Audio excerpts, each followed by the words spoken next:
Bonjour, vous regardez l'Ukraine en flammes, une chaîne YouTube en français par l'Ukraine Crisis Media Center. Je m'appelle Tetiana Ogarkova et dans ce projet, on vous raconte comment l'Ukraine résiste face à l'agression russe.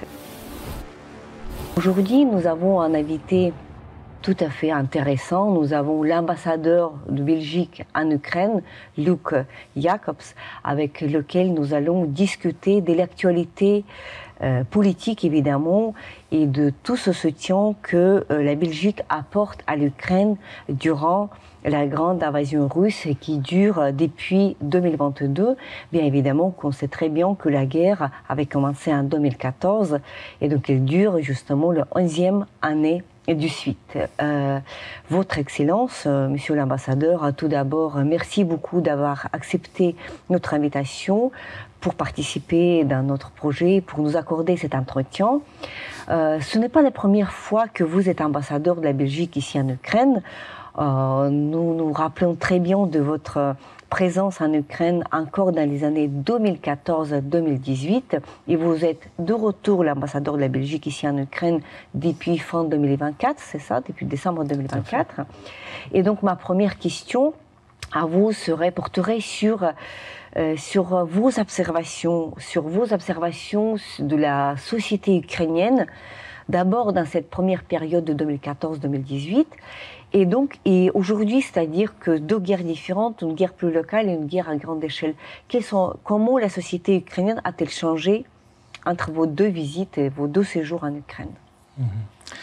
Tout d'abord, merci beaucoup de m'avoir invité. Et en effet, d'avoir rappelé que c'est ma deuxième mission dans votre pays. Que dire au sujet de comment comparer, comment j'ai ressenti la différence? Il est clair que être de retour en Ukraine en ce moment précis, que je retourne dans une Ukraine et à Kiev dans des circonstances qui sont dramatiquement différentes. Mais la sensation que j'ai, c'est que en fait le courant sous-jacent et la dynamique sous-jacente de la société ukrainienne est restée le même. Dans la mesure où je vois et je constate que la société ukrainienne est encore plus résolument, axée vers son avenir dans la famille européenne. On dirait son retour dans la famille européenne et dans la famille euro-atlantique. Et l'agression russe, je dirais, est une tentative désespérée mais futile de nous distraire de cette course. Et je dis bien non parce qu'il s'agit de l'Ukraine et de nous-mêmes, la Belgique et les partenaires européens, les partenaires euro-atlantiques. Comment est-ce que le quotidien, cette vie même, à l'intérieur de la ville de Kiev, vous êtes à Kiev tout aussi bien que les Ukrainiens qui habitent ici, comment la vie est devenue différente après la grande invasion russe, avec les alertes aériennes, avec le danger qui peut sembler loin aujourd'hui de la capitale ukrainienne, mais quand même, comment on se sent à l'intérieur de la ville, de la capitale d'un pays en guerre? Oui. Eh bien, avant d'arriver ici, je me suis posé cette question aussi. Il y avait quand même une certaine nervosité.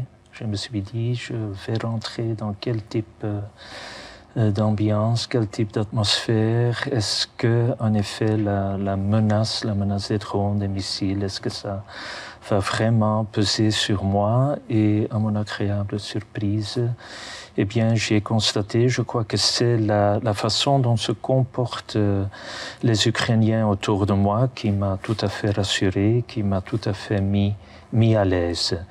Et en fait, j'évolue un peu sur, disons, le rythme des Ukrainiens, des Ukrainiennes. Et au niveau de la vie au quotidien, disons à Kiev, la ville où j'habite, Je dirais, on pourrait parler d'une normalité abnormale. Mais il y a une certaine normalité. En même temps, et on comprend bien, on sait, aussi en parlant avec les gens, qu'il y a évidemment un sentiment sous-jacent aussi, il y a une certaine... comment dire, oui, il y a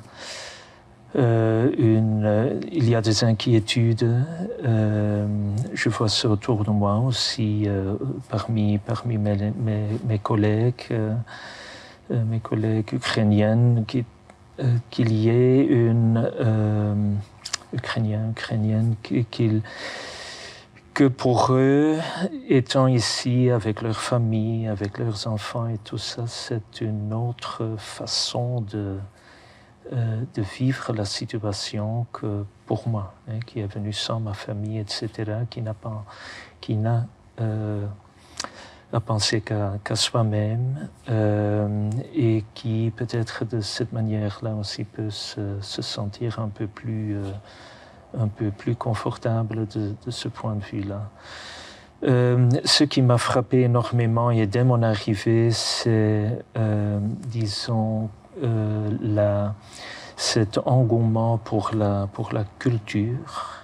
J'ai tout de suite, parmi mes anciens connaissances, j'ai été invité à des festivals, à des concerts. Et là, j'ai constaté que pour les Ukrainiens, la culture, disons, dans ces différentes expressions, est aussi une forme de résistance. Et ça m'a particulièrement impressionné et ça contribue aussi à la façon dont je me sens bien dans la ville.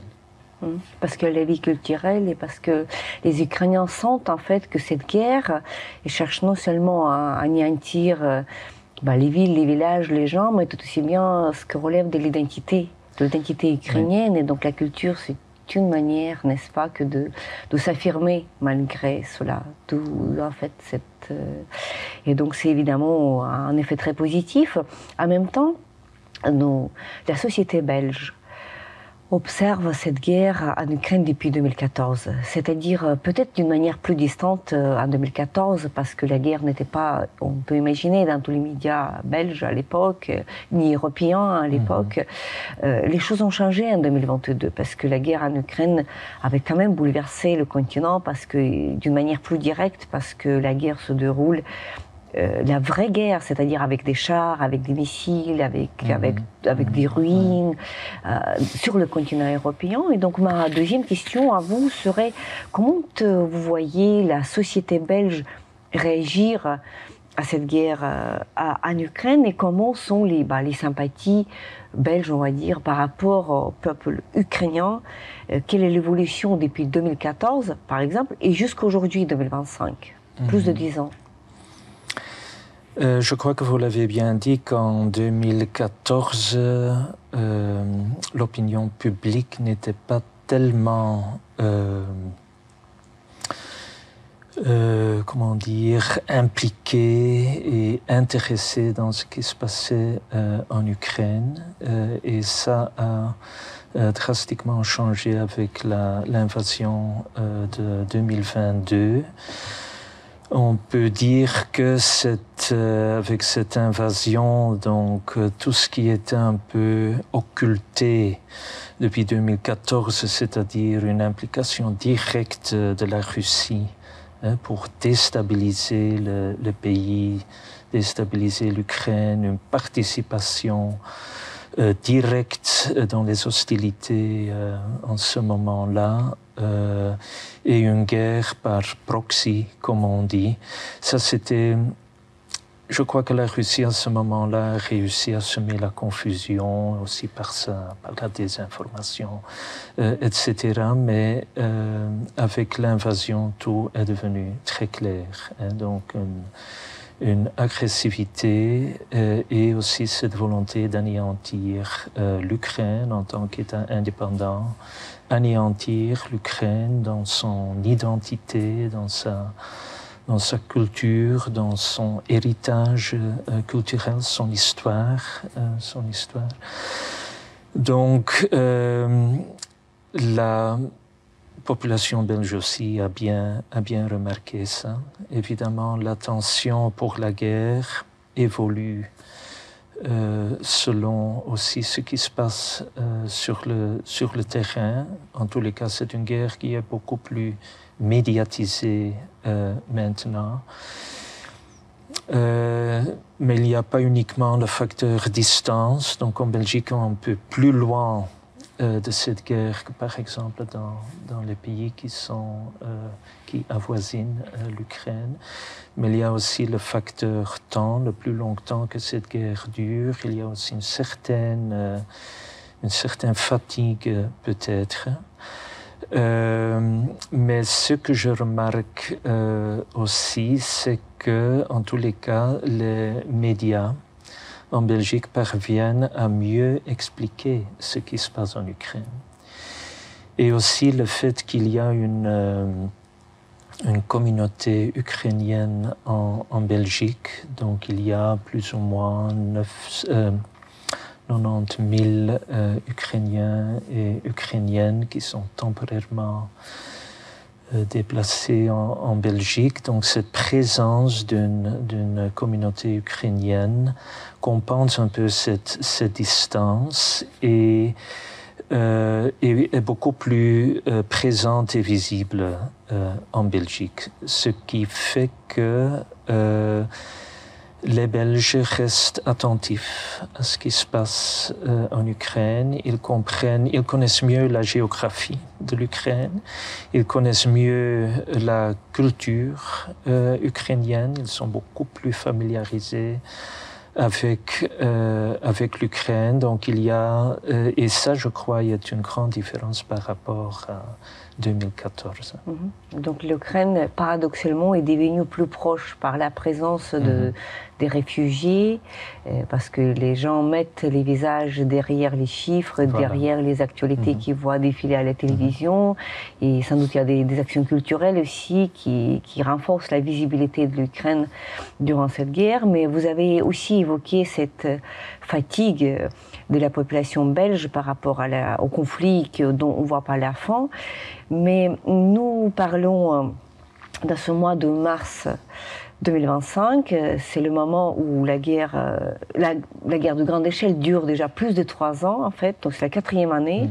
Et en même temps, nous voyons des changements géopolitiques majeurs dans cette histoire de cette guerre, puisque après l'arrivée de Donald Trump comme nouveau président des États-Unis, nous constatons des changements radicaux. On parle de plus en plus de négociations, on parle de plus en plus de cessez-le-feu. En tout cas, le projet de Donald Trump était de réaliser ce qu'ils appelaient à l'époque la paix par la force, c'est-à-dire que de mettre en fait la fin de cette guerre. Le programme n'est pas à son terme, mais nous, en même temps, voyons que l'Europe, comme une communauté des pays différents, se sent plus inquiète en quelque sorte après certaines déclarations américaines. Et donc nous parlons de plus en plus de la solidarité européenne qui serait nécessaire pour renforcer la défense ukrainienne dans cette guerre. Quel est le rôle de la Belgique dans ce qu'on appelle aujourd'hui the Coalition of the Willing, je ne sais pas comment le dire en français, coalition donc des pays européens qui font partie de l'OTAN mais qui veulent vraiment soutenir l'Ukraine dans les conditions où la solidarité euro-atlantique peut être remise en question. On n'est pas certain, mais dans les conditions de cette incertitude justement de la solidarité euro-atlantique. Quel est le rôle de la Belgique? Quelle est la place de la Belgique dans cette nouvelle initiative européenne? Je voulais d'abord peut-être nuancer quelque peu ce que je disais sur la fatigue. La fatigue, pour ce qui concerne l'attention, une attention constante que l'opinion publique porte à l'Ukraine est donc fonction du temps. Mais il y a le temps que la guerre dure déjà, et en soi déjà, c'est la tactique aussi, hein, de fatiguer non seulement les Ukrainiens, mais aussi donc l'opinion publique dans les pays partenaires de l'Ukraine. Mais ce que je remarque en Belgique, c'est quand même beaucoup de sympathie et d'empathie pour la cause ukrainienne, parce que les Belges peuvent facilement se déplacer dans ce que, et c'est ancré dans la mémoire collective, ce que nous Belges avons subi au siècle dernier et ont connu 2 invasions massives. Et ça crée dans l'esprit et dans les émotions que les Belges portent à l'égard donc, de la cause ukrainienne, c'est reconnaissable, ils peuvent s'identifier avec cette situation. Et ça, c'est un sentiment, je crois, qui est très marqué maintenant aussi, quand on est arrivé dans une phase où on tâte le terrain pour arriver à un cessez-le-feu, à un accord de paix, etc. Mais quand aussi notre opinion publique constate que c'est plutôt un paix ou un cessez-le-feu qui serait forcé sur l'Ukraine, alors on verra tout de suite aussi cette empathie pour l'Ukraine, pour dire, écoutez, c'est pas comme ça qu'on fait ou qu'on crée les conditions déjà pour un cessez-le-feu qui tient, hein, pour ne pas encore parler donc d'une paix durable. Donc ça, c'est déjà un élément et un sentiment que je constate aussi en parlant avec des amis, des connaissances, en lisant des commentaires dans les médias. Bon, avec les changements au niveau géopolitique, géostratégique que vous avez mentionné, en tous les cas, le réflexe en Europe est en effet de serrer les coudes et de se rendre compte des responsabilités que nous-mêmes devons prendre par rapport à notre sécurité, à notre défense, tout en nous réalisant que la première ligne de défense est en Ukraine. Et je constate aussi en Belgique que il y a aussi, avec l'avènement d'un nouveau gouvernement en Belgique, qu'il y ait donc cette comment dire, la décision a été prise et que nous devons absolument donc accélérer nos dépenses de défense pour atteindre donc le fameux 2% du produit intérieur brut, et que c'est dans notre intérêt aussi de continuer à soutenir militairement l'Ukraine, justement parce qu'il s'agit de notre défense, notre première ligne de défense, et la défense de nos démocraties, de nos valeurs, est donc est défendue ici en Ukraine. Et que l'Ukraine est en sorte un bouclier qui défend soi-même, bien sûr, mais derrière aussi toute l'Europe, sans doute d'une manière plus directe les pays tels que Pologne, les pays baltes, mais derrière, le projet de Poutine est très clair, c'est de remettre en question tout le monde libre, le monde démocratique, et même si le sentiment de sécurité, de danger, n'est pas imminent à Bruxelles, on peut facilement imaginer qu'on ne pense pas à la guerre quand on est à Bruxelles, mais que ça change. Est-ce que, voilà, donc encore quelques précisions concernant cette nouvelle donne géopolitique, nous avons du mal, il est vrai de saisir, de cerner en fait le projet géopolitique américain. C'est-à-dire que il est flou, il n'est pas clair ce que effectivement veut cette nouvelle administration américaine avec Donald Trump en tête. Est-ce que la Belgique craint en fait que le parapluie de sécurité qui était projeté depuis les États-Unis vers l'Europe, qui protégeait en quelque sorte l'Europe dans le cadre de l'OTAN, que ce projet pouvait en effet arriver à sa fin fort prochainement.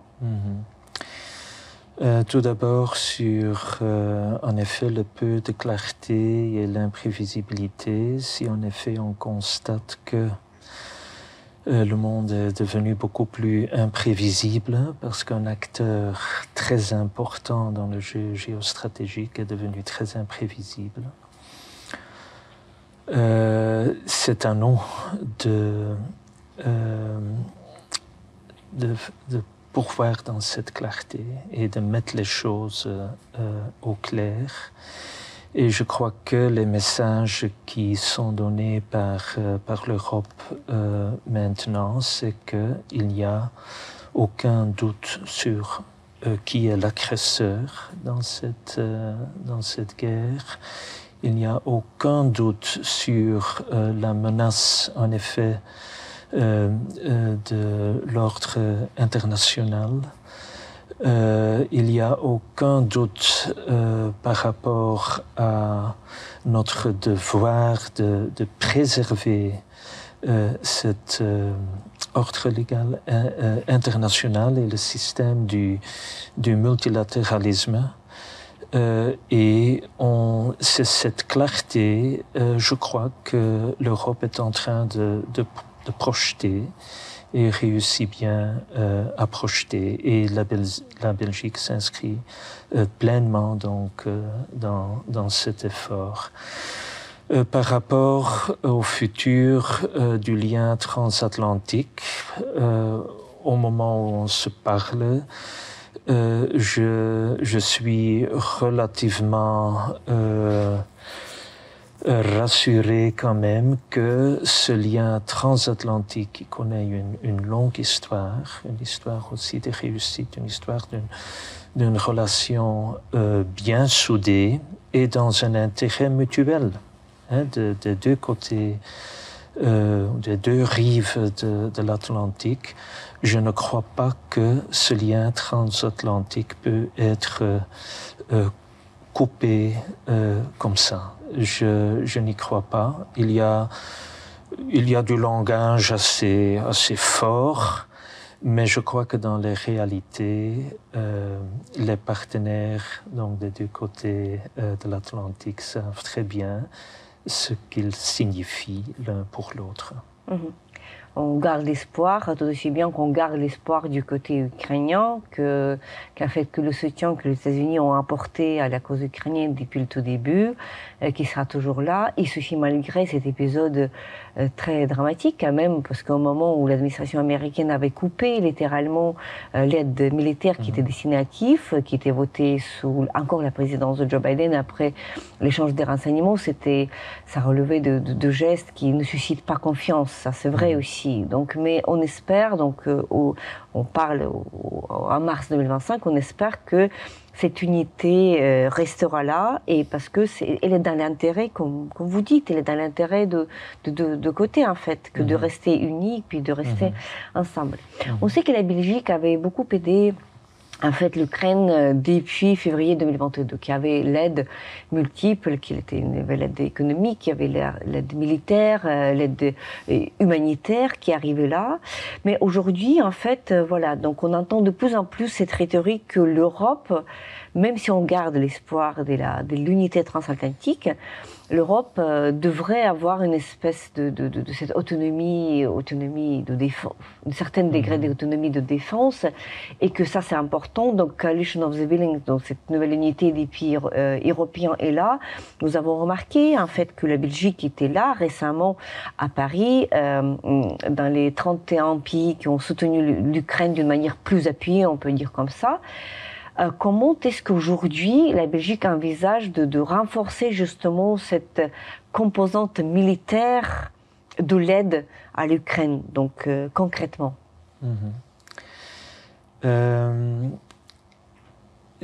Vous avez fait référence en effet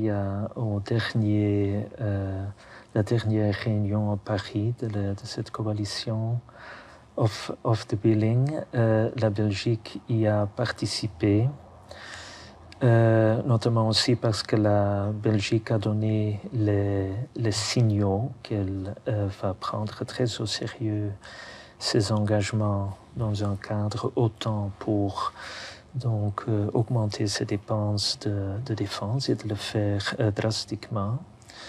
En même temps, la Belgique comprend très bien que notre défense se joue justement sur le territoire ukrainien, et dans les efforts que nous allons nous consentir, il y aura certainement une partie donc d'assistance et de soutien militaire accru pour l'Ukraine. Et notre Premier ministre l'a d'ailleurs dit en sortant des réunions à Paris, que cette autonomie de défense, en effet, inclut également notre soutien à l'Ukraine.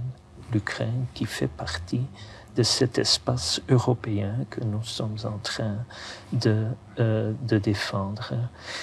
Et il a dit aussi que un euro investi dans la défense de l'Ukraine est un euro bien investi.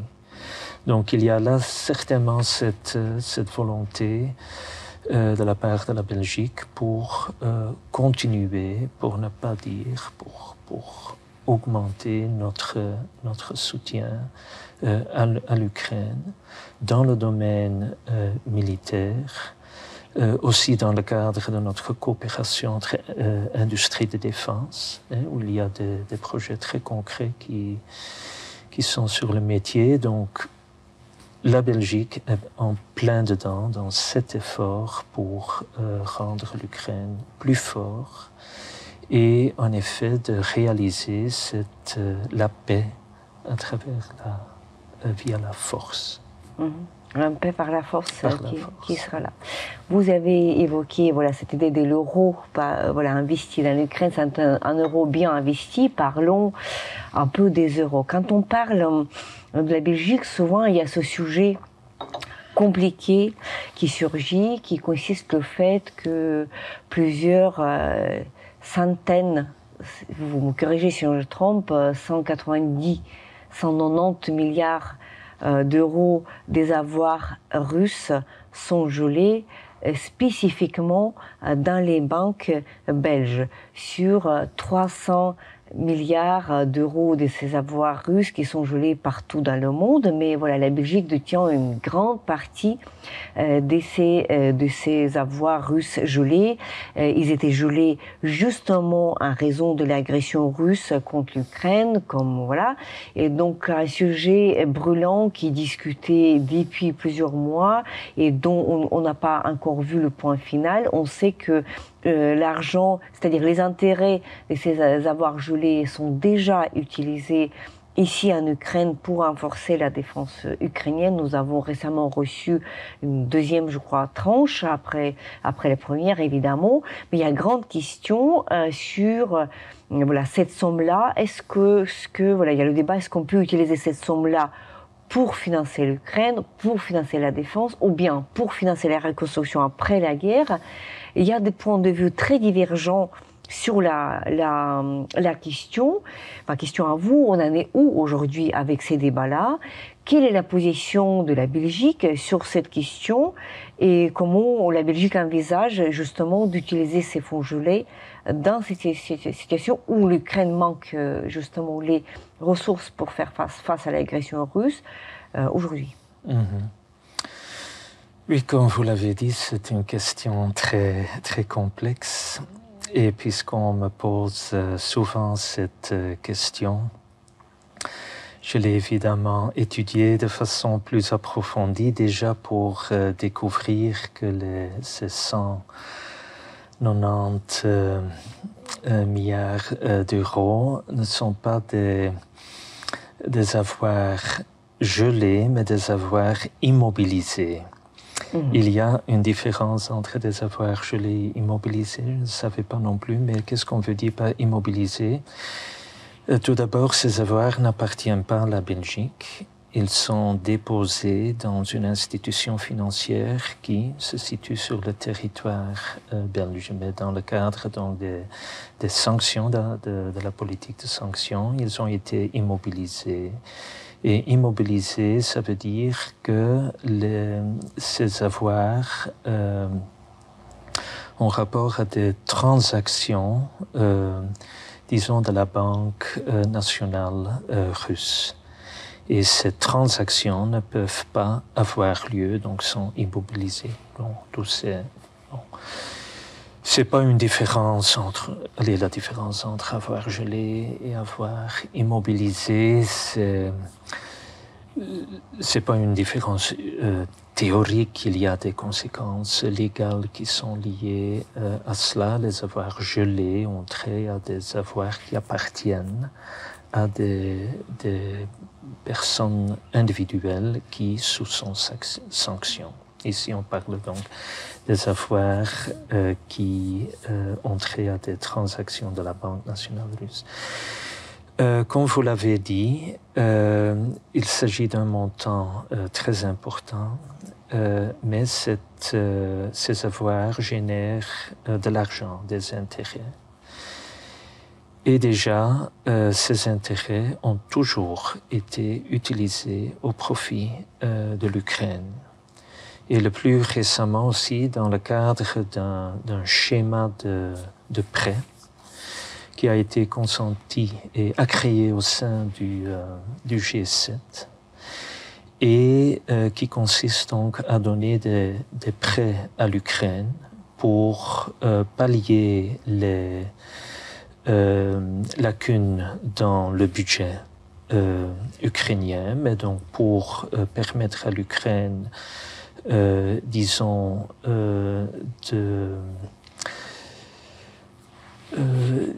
de pouvoir mener aussi une politique économique, mais aussi pour permettre à l'Ukraine de maintenir l'effort de guerre. Donc ces intérêts sont pleinement utilisés pour cela, pas uniquement par l'Union européenne, mais aussi par les autres membres du G7. Donc le système ou le mécanisme a été mis en place aussi grâce à la façon dont les experts belges ont disons, contribué à développer un tel mécanisme. Donc, les avoirs produisent de l'argent. Cet argent est entièrement, intégralement utilisé pour pallier aux besoins budgétaires de l'Ukraine.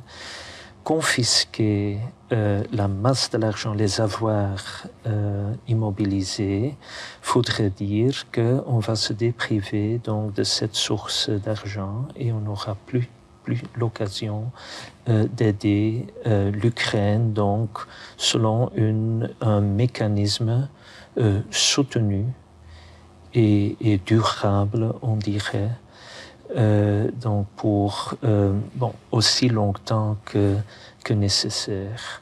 Donc on tuerait le poulet aux œufs d'or. On dit ça comme ça en français, je crois. Mais en même temps, confisquer les avoirs eux-mêmes, donc le capital des avoirs n'est pas sans risque légal. Et évidemment aussi le risque pour la stabilité financière disons de la zone euro. Donc quand on met dans la balance les risques qu'on court et aussi on ne veut pas, disons, agir de la même façon que la Russie agit. Donc en ne respectant pas du tout donc la légalité en respectant pas du tout, disons, l'état de droit. Est-ce que nous allons, disons, suivre ce même chemin et, disons, utiliser des mécanismes ou prendre des actions qui ne subiraient pas le test donc, de la légalité. Donc on doit faire attention à cela parce que ce n'est pas le message qu'on veut donner. Donc voilà, si on met en la balance les risques qu'on court en confisquant ces avoirs, avec d'un côté le fait que les avoirs restent gelés, c'est une sanction. Et les sanctions ne seront pas levées autant que la Russie persiste dans son agression. Donc, ils ne sont pas négociables. Ça a été clairement dit par l'Europe aussi. Les sanctions ne sont pas négociables en ce moment-ci. On parle donc, et c'est même présenté par la Russie comme une condition, la levée des sanctions, comme une condition pour un cessez-le-feu. On n'est pas du tout d'accord avec cette façon de voir les choses. Les sanctions sont maintenues, le gel ou l'immobilisation des avoirs est une sanction qui reste en vigueur. En même temps, l'argent qui est généré est utilisé au profit de l'Ukraine. Donc, on ne change pas cette situation pour l'instant et la Belgique est loin d'être isolée dans ce point de vue. Le dernier Conseil européen a en fait créé disons cette position. Donc sauvegarder cette somme, voilà, pas la confisquer pour avoir quand même l'influence, voilà, sur les sanctions, sur la Russie. Voilà, il reste le problème de l'argent. Et pour garder un levier pour quand on va, disons, exiger de la Russie qu'elle va payer des réparations pour tous les dommages qu'elle a causé, quand il y a la question de la facture, disons, de la reconstruction, c'est à la Russie de payer. Eh bien, avec ces avoirs russes toujours immobilisés, on aura un levier pour forcer la Russie à payer pour son agression. Voilà. Ce qu'il faudra faire, même si ça n'arrive pas d'ici demain, on y est la semaine prochaine, on comprend qu'un jour, on aspire tous à une paix juste, et la paix juste veut dire aussi, voilà, que la Russie, le pays agresseur, devrait au moins compenser pour tout le dégât qu'il a causé à un pays agressé, et donc voilà, le chiffre il est astronomique. Un autre dossier qui est très sensible concerne les avions de chasse de F-16. C'est-à-dire que nous savons que la Belgique fait partie de cette coalition de plusieurs pays qui ont promis de livrer à l'Ukraine les avions du type F-16, les avions de chasse qui sont très nécessaires ici en Ukraine pour justement défendre le territoire, pour abattre des missiles, pour protéger les territoires, etc., etc. Et donc, il y avait un certain nombre des F-16 qui ont été promis par la Belgique, et qu'il y a une certaine pause dans ces envois-là, puisqu'il y a un problème du côté américain, parce que les États-Unis, donc toute la procédure était une procédure compliquée, parce que la Belgique, comme d'ailleurs d'autres pays européens, devait avoir des avions américains de type F-35 pour remplacer les F-16 qui iront, eux, en Ukraine. Ma question est toute simple, on en est où aujourd'hui? Où sont les F-16 et quand est-ce que l'Ukraine pourra espérer d'avoir les avions qui ont été déjà dans ce paquet de l'aide militaire belge? Les F-16, donc la Belgique fait partie de cette coalition de pays qui ont déjà livré et vont livrer des F-16 à l'Ukraine. Les pays, il y a une répartition de tâches au sein de cette coalition. Les pays qui étaient déjà dans une position de fournir les F-16 à l'Ukraine l'ont fait. Le rôle de la Belgique, un rôle crucial, et de faire en sorte que ces F-16 peuvent effectivement être utilisés et pour faire en sorte que ces F-16 soient véritablement opérationnels. Ça demande des pilotes entraînés, ça demande donc des pièces d'échange, ça demande, disons aussi, de la maintenance. Et c'est la Belgique qui agit dans ce domaine-là. La livraison des F-16 est fonction, donc, disons, des capacités de défense de la Belgique elle-même. Et ça a toujours été compris, en effet, comme tel que les F-16 seront livrés au fur et à mesure qu'ils seront remplacés par les F-35. Maintenant, il faut savoir aussi que dans l'accord de sécurité que la Belgique a signé avec l'Ukraine, la date butoir qui était prévue était 2028, parce que c'était ça l'échéancier pour le remplacement graduel des F-16 par les F-35. Maintenant, on sait que il est très probable que la Belgique pourra déjà fournir 2 F-16 cette année-ci pour des pièces d'échange. Et donc la livraison des avions opérationnels pourrait commencer en 2026. Donc on est déjà 2 années à l'avance de la date butoir de 2028. Donc moi, je ne parlerai pas en termes de retard dans la livraison. Il y a donc la Belgique honore tout à fait ses engagements au sein de la coalition. Et ça n'a évidemment pas de sens de stocker des F-16 ici en Ukraine où ces avions seront beaucoup plus vulnérables. Et ils ne pourront pas être utilisés, ils ne seront pas opérationnels, faute de pilotes entraînés ou donc de la maintenance, etc. Donc la Belgique joue son rôle et un rôle crucial au sein de la coalition. Vous êtes ambassadeur de la Belgique ici en Ukraine. Votre mandat, votre deuxième mandat, on va dire, vient de commencer. Quelles priorités vous dessinez pour vous-même pour les années à venir? Parce que, bien évidemment, les années devant nous, ce sont des années décisives et très importante en fait pour l'Ukraine, mais tout aussi bien pour tout l'avenir de l'Europe. Je crois qu'il n'y a personne qui a des doutes là-dessus. Ce qui se décide aujourd'hui ici en Ukraine, ça sera définitif pour l'avenir du continent. Quelle priorité pour vous?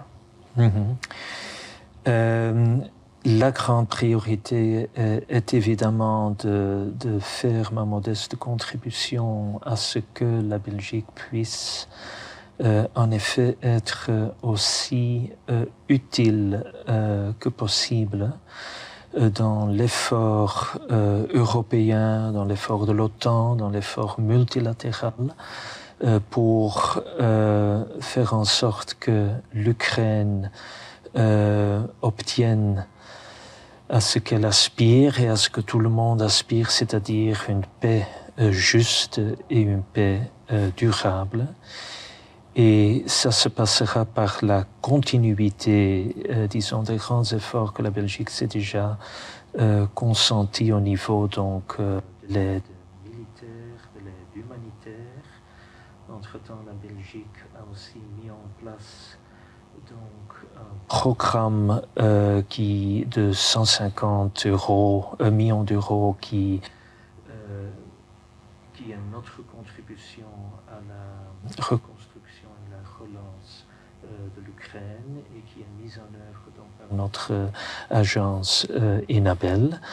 Donc c'est un travail qui s'étale sur 4 années. C'est disons, une façon de coopérer très concrètement avec les Ukrainiens à tous les niveaux de pouvoir, donc aussi et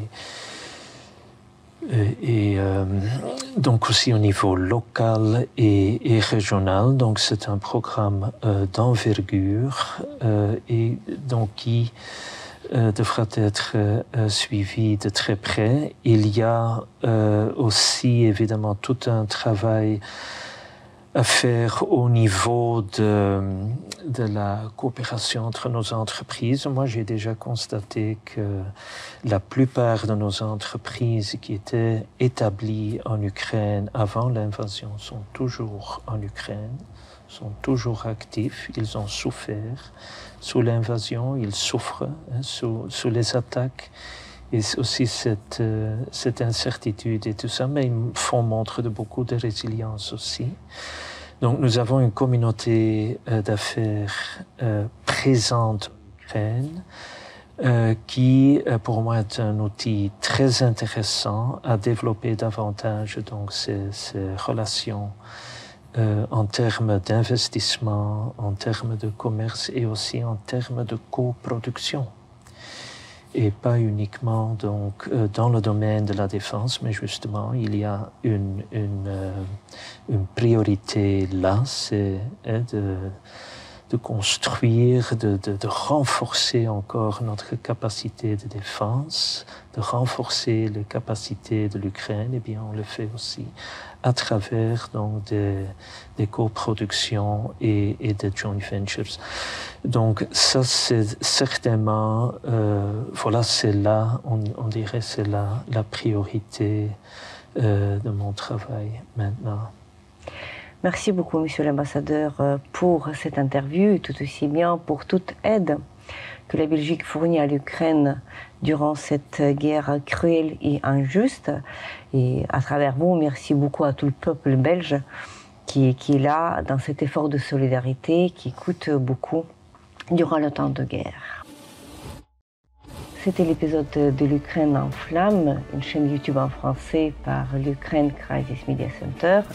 Je m'appelle Tetiana Ogarkova et nous n'allons pas tarder à enregistrer et diffuser d'autres épisodes. Vous trouverez dans la description de cette vidéo des informations sur l'initiative qui vous diront comment vous pouvez être utile dans cette défense de l'Ukraine contre la Russie. Si vous trouvez notre travail utile, n'hésitez pas de commenter et de diffuser cette vidéo.